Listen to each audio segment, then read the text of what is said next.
You're listening to the Arise to Speak pod, part of the Arise networking platform, which aims to inspire, educate, and uplift young Black female creatives. Join as we discuss social and cultural issues and delve into what it truly means to be a creative today.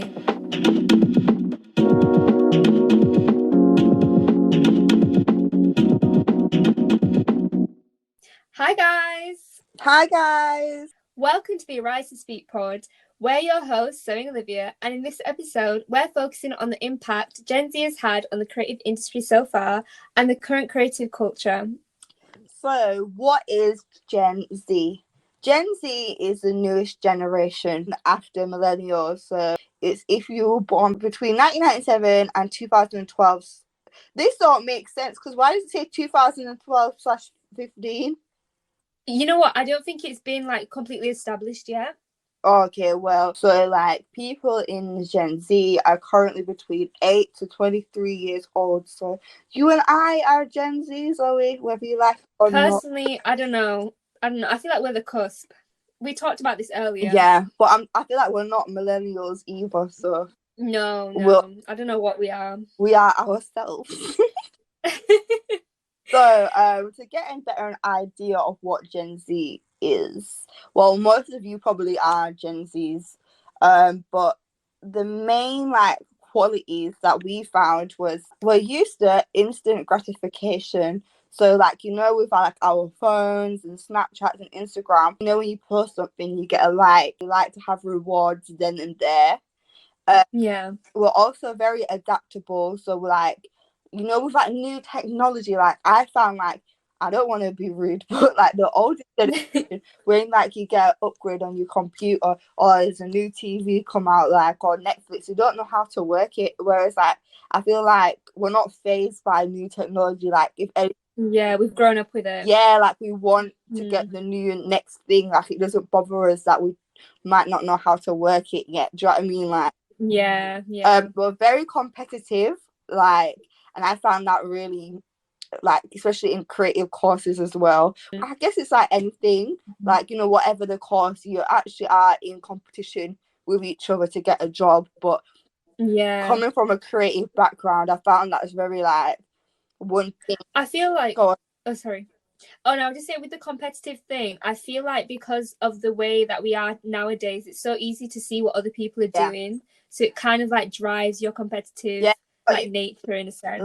It's competing in life. Yeah. To that person's got that. Why don't I have that? And even they don't think it, subconsciously you're thinking, oh, this is the standard of life I need to get to. Exactly. It's human nature in the end of the day. I think everyone has it, but you can see it more in our generation because everything's online. Yeah. It also says we're independent, all the women. Independent. Because of our competitiveness, a lot of people, which I found are not good at working in teams, have that go get it mode, as in oh, I'm the only person you can trust in the world is yourself, kind of. Or do you know what I mean? Making money, but not. It's more of an entrepreneur. I can't speak. An entrepreneurial spirit, and they're willing to put in the work to see that.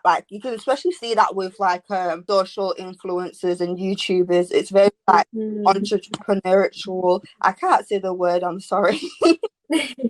I think also within our careers, I feel like this is similar with millennials as well, but more so with Gen Z. If we're gonna get a job and we're not fully qualified, we'll still take on the job and then be like, you know what, I can Google this. I'm sure a lot of people don't know how to use Edexcel, but if there was a job that was you need Edexcel, I'll be there Googling it, how to use Edexcel or something like that, and then be like, yeah, I'm fluent. Honestly, same. So the amount of jobs I've been looking at, and it says, oh, you need to have Edexcel. I haven't done Edexcel since 2000, and I don't even know, 2015. And did I even listen? We're doing one lesson in business, but I'm still gonna apply for that job. Yeah. And I'd say the last key element is we love communication. Kind of moved away from face-to-face communication. We like to talk over iMessage, Snapchat, it's not the same as going outside and having a chat with someone. the amount of times you'll send your friend a post and you kind of share what you think about that. I feel like communication is very like quick, fast, like, you know what I mean? But we always want it. We always want communication. Yeah. So that is like Gen Z in a summary. So like obviously after we've been looking at like the qualities of Gen Z, we wanted to look at like how our generation has changed the creative industry and almost created like a new type of creative, like a new type of person, a creative person, because I feel like it's changed a lot. Found that like a lot of like professionals say like our generation is all about creativity and they call us like the most creative generation. And I think that's mainly to do with like having access to like creative tools, because if you think about it, like back in the day, like you'd only have like a paper and pen and that's what you would do, or like a sewing machine or whatnot. But like I feel like now we have so many ways we can be creative, like record content on Snapchat, you've got your Instagram filters, Photoshop. Sometimes like you've got like little editing apps on your phone. Like people that wouldn't class themselves as creatives are creating some form of creative content. And I feel like that's like shown because it was saying about how like 63% of Gen Z create or do something creative every day. A lot of it is not even knowing. Do you know what I mean? Like when you're on Instagram and you post a picture, that's still creative content. I just feel like it's so easy for us to access all of these softwares, and most of the time they're free. Do you know what I mean? Like TikTok, Instagram, YouTube. And like I feel like, you know, like 20-30 years ago, like my lecturer was telling me like everything was paper and pen, and like if you needed something doing, or like needed something rendering, or like visuals, or like, you know, like how you do campaigns, you'd send it to like an engineer and they would do it. Whereas now I feel like everybody has them skills. Or you're able to learn those skills easily because it's free online. But like I feel like that comes with like our ability to gain inspiration. I was researching and I found like a lot of us in Gen Z, like we prefer to gain inspiration online, where a lot of other people like in previous times I'm making it sound like it's within the Egyptian something. But I was saying, like, you know, like previous creatives, and that's what I'm on about. The era of creative is like they would like go outside, look at nature. I still do that personally, but a lot was more. It's a lot to do with like online inspiration. So like, amount of times I go on Pinterest, or like a lot of people said that they look on Instagram for inspiration, or use their inspirational time online rather than doing like offline experiences, or like instead of, you know, like reading or going to the library and getting books out, they'd rather like look online and see what's out there. So I guess that is one of the fundamental reasons we have like this new creative.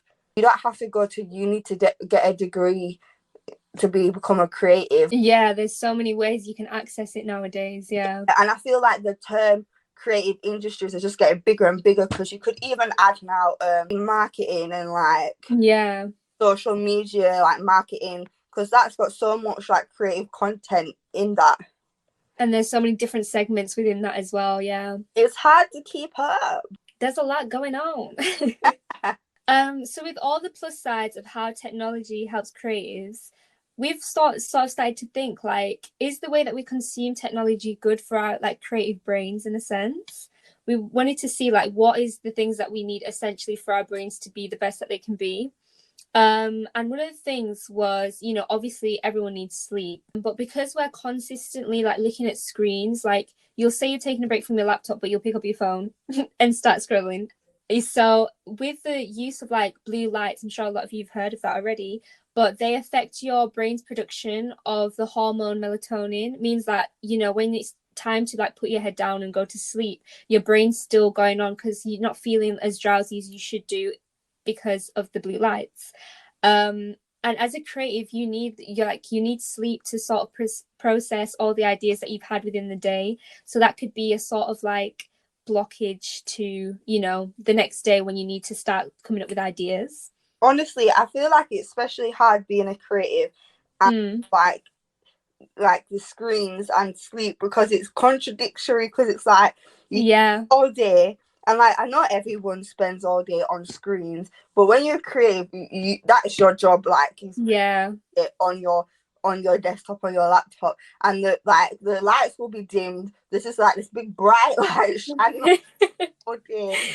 But then at the same time, sleep helps generate ideas. Like the amount of times I've slept and I've thought of an idea when I'm sleeping, and I could draw it, and then I go back to sleep, and that just helps you like generate ideas. You need to get an equal balance of them both. Yeah. And there's like new ways that you can combat that now. Like I'm sure there's like screen protectors that can help minimize blue lights, and there's also like the glasses as well. So another thing that our brain needs is exercise. And again, this can be a general thing. Like a lot of people tend to be, sat at their computers. We're more likely to stay at our desks and stay within indoors and stuff. And we're not really moving around as much as we would, if we weren't chained to our desks.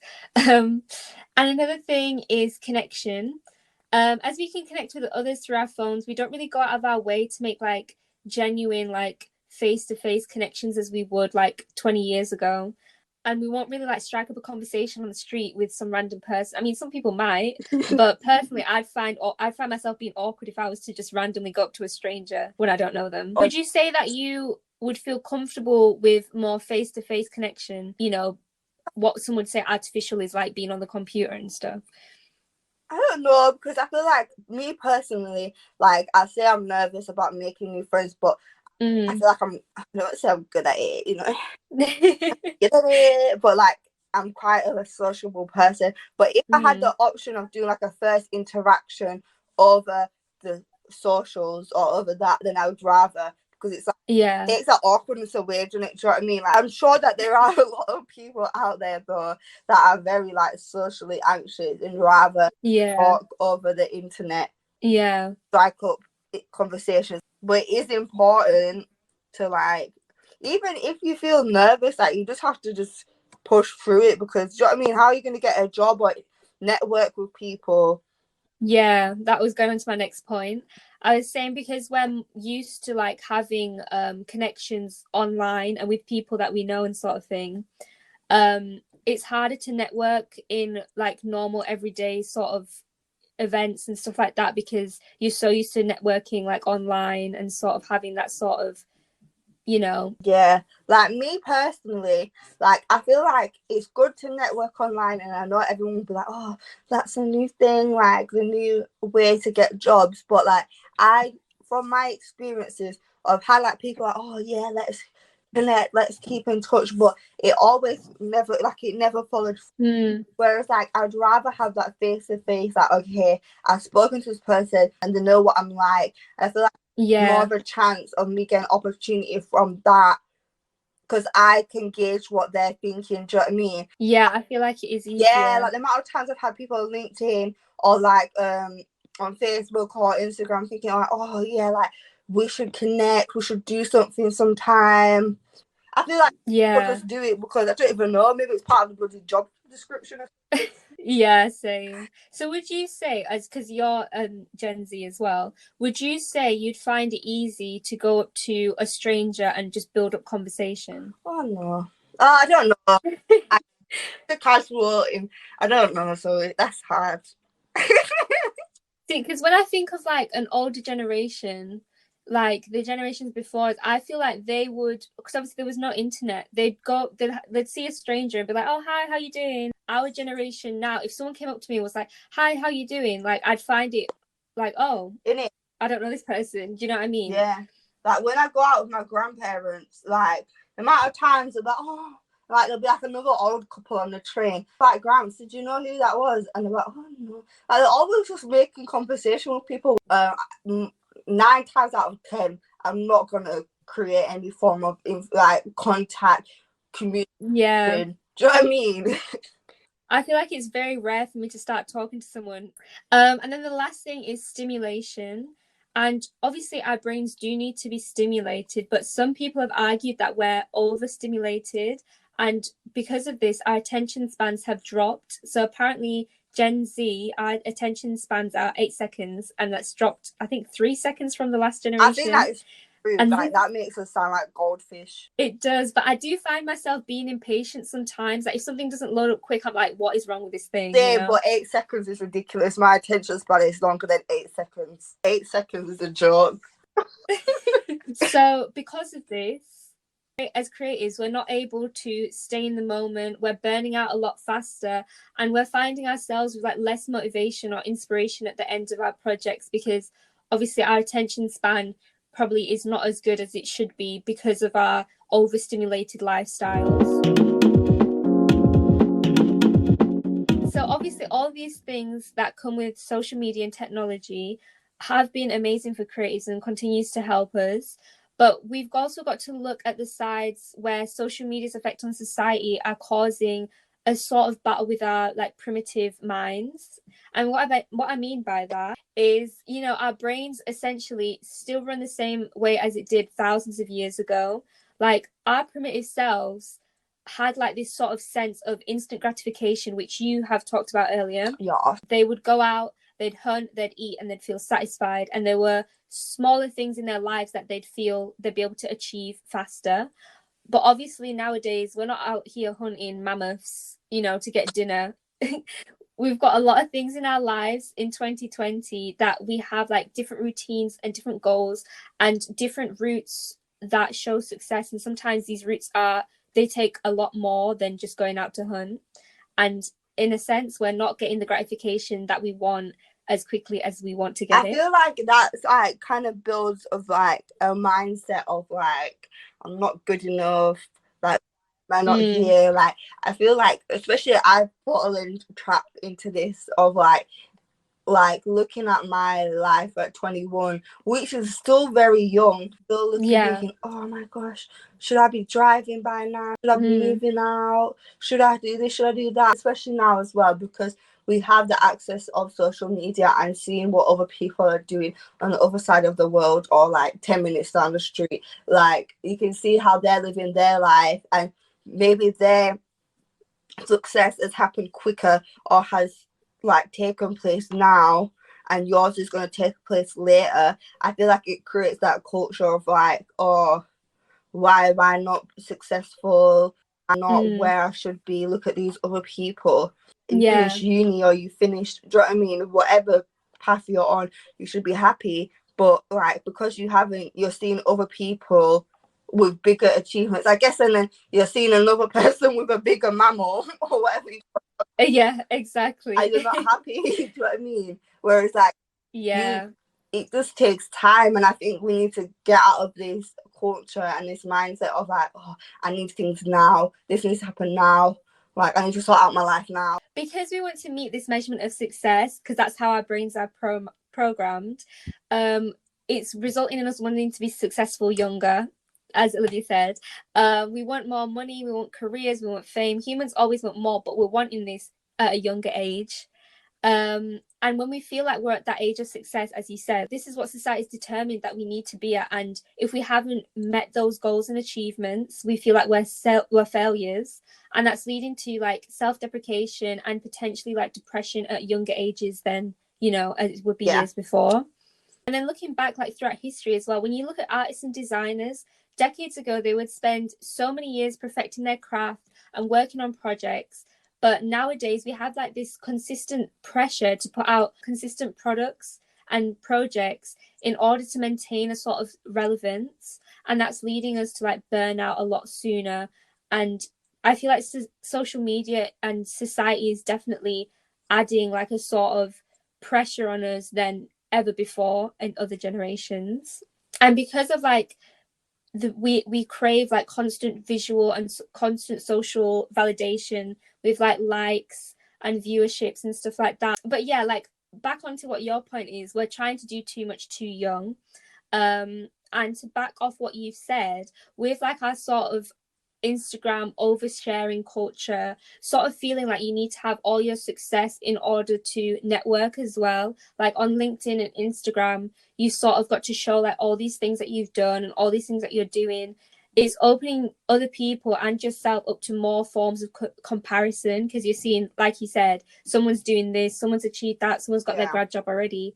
It's building up our anxieties and sort of self-deprecation. Honestly, like I had to turn my notifications off of LinkedIn just to like make sure like I'm not comparing myself to them and thinking, oh, I need to do this, I need to do that, and like just accepting that we're all on different paths. So I just turned off my notifications on LinkedIn and thought, you know what, do you know what I mean? Like, let's just take one step at a time, stop like comparing. But it is hard. Like, I'm sat here saying, oh, I need to stop comparing, but I do it. Do you know what I mean? We all do it. So because of like the anxiety that we feel with this whole sort of culture that we've essentially built ourselves, there's studies that have shown that creatives are more prone to anxiety and mood disorders. And when you think of it along with what's already going on in society, it's, you know, like a double whammy. It is. With like professional creatives, we have a sort of added societal pressure because we're pursuing something that probably was our hobby into a career. So it's no longer just fun. It's not our hobby anymore. See, I'm thinking I need to expand my hobbies and start doing more things that are creative, but not necessarily something that has to be a career. Because I honestly I have no hobbies right now. So looking upon like researching like anxiety and creatives and the correlations and stuff, we found that there were 3 sources of anxiety which is common in creatives. Now obviously this isn't the be all and end all, but these are the 3 main ones which can, you know, add to creatives' anxiety. So the first one is existential. This is a category which involves immense concern with like universal problems. So like, you know, you've always got to feel like you've got to be a social justice warrior and tackle every single societal problem there is, and sometimes channel that through your work. But sometimes you can't fix everything. You can't fix poverty, war, climate change, world hunger all at once. You know what I call that God way. If I was meant to like worry about all that, then I would be God. But that's what I had to do to like separate myself from it, because it can, oh my gosh, you can be overwhelmed in like a millisecond. Another thing is idealism and perfectionism, which so bad. You might as well write my name under that. I wish I was like you in this category sometimes. But do you know what is crazy? That you're like having this sort of perfectionist mentality, and I know I do this, whereas like I overthink things and I want things to be perfect. And in a sense, you know, you're never going to start if you're going to keep overthinking it. So it's a form of self-sabotage, which blew my mind. You know. Get the dictionary out, write my name there. I'm a perfectionist when it comes to my work, but I'm a perfectionist when it comes to the end result. So I will not be working until I get that end result. Whereas like, I'm guessing you're so, oh my gosh, I don't think you're all perfectionist. So it's like, sometimes I feel like, oh my gosh, how the hell am I even got this degree? Like, I need a bit of Zoe, like. So then there's another anxiety, which is situational. This is another form of anxiety that creatives are commonly seen to have. There's time constraints. Obviously, creatives have deadlines to do things, and those can add an additional sense of anxiety on your work, because you feel like if you didn't have the deadline, you could have done all of these different things to it, but you've got to cut stuff down in order to make the process work. You're speaking. You're singing to the choir. Yes. And an inner conflict between what it is and what it should be. So what you're doing. True. It's good to speak about these things because you think it's just you who feels these things, but there's so many people going through it. And then feeling overwhelmed and sort of like paralyzed by new challenges, which some people feel like challenges spur them on, and some people may feel like they feel like overwhelmed and they don't know how to do this, they don't know how to go about a certain thing, and it sort of paralyzes their creativity and sort of stuns them into focusing on, you know, what they don't know instead of what they do know. I feel like as well, like it can, like the paralyzed part can come at any point, like Mm. you see with me that, like, for example, I will, you know how like you were saying, like some people are paralyzed at the start and they don't know where to start, get overwhelmed, where it's like, for example, like myself, I would like get so overwhelmed that I'd need to start, and I'd work myself so hard that then I got paralyzed with so much I'd do, like a point where it was too much, and then I'd like kind of have that little moment of panic. Let's just be real. Oh, panic attack, everything. And then I'd go back to like, do you know what I mean? Being overwhelmed again. So I feel like that often happens with, I don't want to talk for all creatives, but that does often happen, as in like there's always a moment of panic, whether it's the beginning, end, the middle. The amount of like people, a lot of people that I know have anxiety or depression or some form of mental health thing, like I just feel like it shouldn't come with the job, but it does come with the job. Yeah. I mean, some people, like, I remember reading this thing and it was basically saying like, because of these things that creatives are more prone to have, obviously you use creativity as an outlet and it helps you sort of deal with the issues that you have I 100% internally, agree. sort Like, of thing. I was anxious before I started this creative path, but I felt like this is weird, yeah. So I would be so anxious and so like, it's kind of because, you know, anxiety and excitement, it comes from the part of the brain. So you trick yourself into being like, a lot of like therapists say like when you're anxious you can like trick yourself to being like excited, calm yourself down. And like I feel like when I start a project I'm very like like, do you know what I mean, like you're really like anxious and like I don't know how to describe it. You've got your adrenaline kind going. Of feeds the project, like that underlying anxiousness. This is not healthy. I'm just saying it. Like anxiousness that I feel like is in a lot of creative courses kind of drives you to get them deadlines on, and like, because I feel like there's always a sense of like in the studio there was always a sense of worry, there was always a sense of anxiousness, competition, and like I feel like that is such a negative way of designing. Do you know what I mean? But that's not good.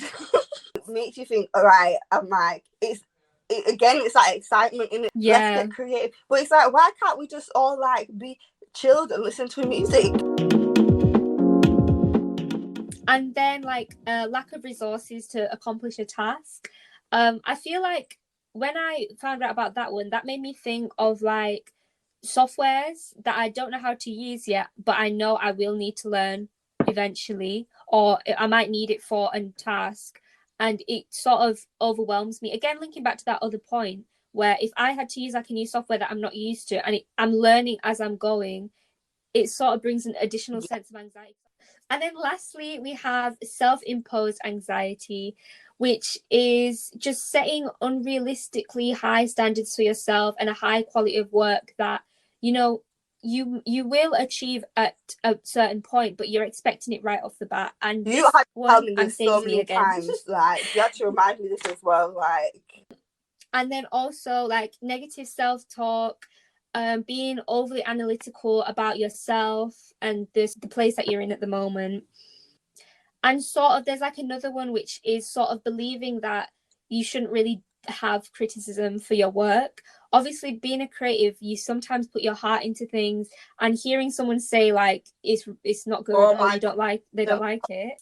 But then also on the back of that, buying into like negative evaluations and criticisms of others. So obviously take on criticism where necessary, but if you just completely dwell and live in the sense of criticism and I'm not good enough, I'm never going to be good enough, so and so said this, then I'm never going to do it, it's going to build upon your anxieties as well, and you won't be able to push forward.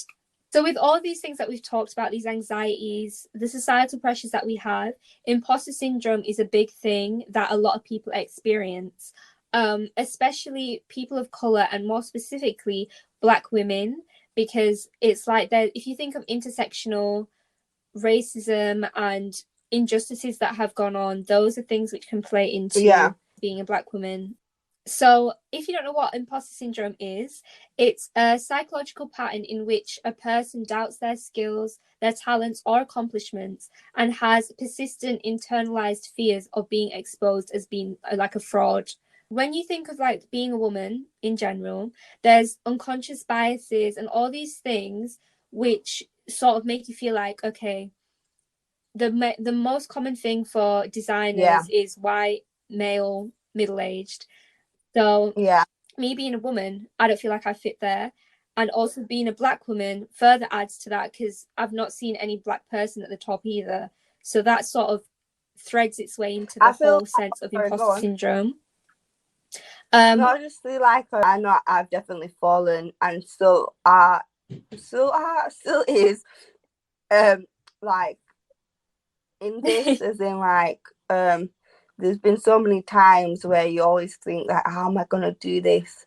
Like the whole like industry is kind of seems like us and them, and like having moments of thinking, I like just breaking down, thinking, why am I doing this course when I don't even see myself, or why am I doing this career path because I'm not good enough, or my designs are not good enough, or I look back at past designs and it's like I've had like lecturers and people sit me down and think like, Olivia, you are better than what you think, but I feel like it's kind of just rooted into you. Like I was speaking with my dad about this the other day, and I was saying that a lot of, I don't want to generalize, but a lot of black people, they're not as confident as they make out to seem. Do you know what I mean? Because we have everything against us, and like I feel like quite a lot of Caucasian people and other races have like this inbred, born confidence because the things are not against them. I feel like, to cut in there, I would say that because they're instilled with a sort of confidence that has brought on from the fact that they've had like a higher stepping stone than a lot of black people. Like we've not had the same opportunities historically to get to where we need to be. For example, with what's the word I'm looking for? Generational wealth and, you know, roots of success. If you have like a family member or a parent who has gone to university or who has made it to the top of their field, it's more likely for you to get connections where that's not been accessible to black people historically. So we kind of have to start from a lower point than I feel like fear is installed in us from the media, from other people like at uni or like other peers or like other people. They're always like, oh, how are you gonna do that? Like, how are you become like a designer in an all white field? Or like when you look on the media and black people are getting killed, it's hard not to have that underlying fear. That's why a lot of people I know people like, oh, you know, I'm confident, I'm this, I'm that. I'm not speaking for all black people, but there is an underlying like, oh, am I good enough? I feel as if everyone has that, but with black people we have more of a pressure built into that fear. And we use I feel like we use like confidence and sort of like what you said beforehand as a coping mechanism to sort of fight the fear. So yeah, as we said, there's not a lot of us at the top, and studies have shown as a result of this, when we get to the top, we feel like we question our achievements again with fear. We feel the fear, and we're worried that people are going to turn around and be like, actually, you're not as good as you think you are, sort of thing. And because, like you said, with the media, and there's verbal and non-verbal messages that are conveyed to black people, and, you know, as being a woman as well, being a black woman, that they're not good enough, they're not meeting this expectation, you know, these people are doing something different. You sort of feel like you don't belong, you don't see yourself there, and you know, you feel like you might not be as successful as your counterpart. So yeah, imposter syndrome is something that we need to speak more about and need to be more clear about, like how it can affect our lives. You know, you need to create a lifestyle for yourself that supports calmness and relaxation. And, you know, a little shout out to us. If you listen to our previous podcast, you can get some tips on how you can use your self-love languages to personalize your self-care routines. Ways you can tackle as well are like looking into stress management and like reduction techniques. So is that mindfulness? Is that taking a break and going for a walk? Is that yoga? And like also giving ourselves like positive affirmations and remembering that comparison is the thief of joy. But I'd also like to say, like, if you really feel like you are struggling and you really are like, because I understand it can be very difficult, that you seek help, and you can get that from like, I feel like every borough and like county does like, it's called like well-being, funded by the NHS, where you can therapy online, and like obviously there's like CBT. And there's one thing being an anxious person, but then there's another being like, do you know what I mean, highly anxious and being in a pandemic. So we just really want you guys to look at those. Yeah, there's always like free ways as well that you can I think get there's help even if you go to your GP. Mental health hotline, isn't there, like a phone line as well? Yeah, there's a phone line as well, and there's loads of different charities as well that you can use. Yeah, looking as a whole on ways we can tackle all of these things. I feel like this is quite a weighty conversation that we've had, but just to end it on a positive note and think of ways that we can tackle these things, we would say if you keep watching what other people are doing, you're going to have less attention and focus on yourself and your own achievements. Circling back to imposter syndrome, if you feel like this is something you're suffering with as a person, you should remind yourself that you have brought yourself to where you are now. You deserve all the success that you've got in your life, and you deserve so much more. Bring out those positive affirmations, consistently remind yourself who you are and what you've done, and surround yourself in safe spaces with people who you feel like you can discuss your situations and doubts with. Be sure to check out our Instagram, as we've got loads on there, and Facebook and Twitter at arise_creatives. Thank you for listening, guys.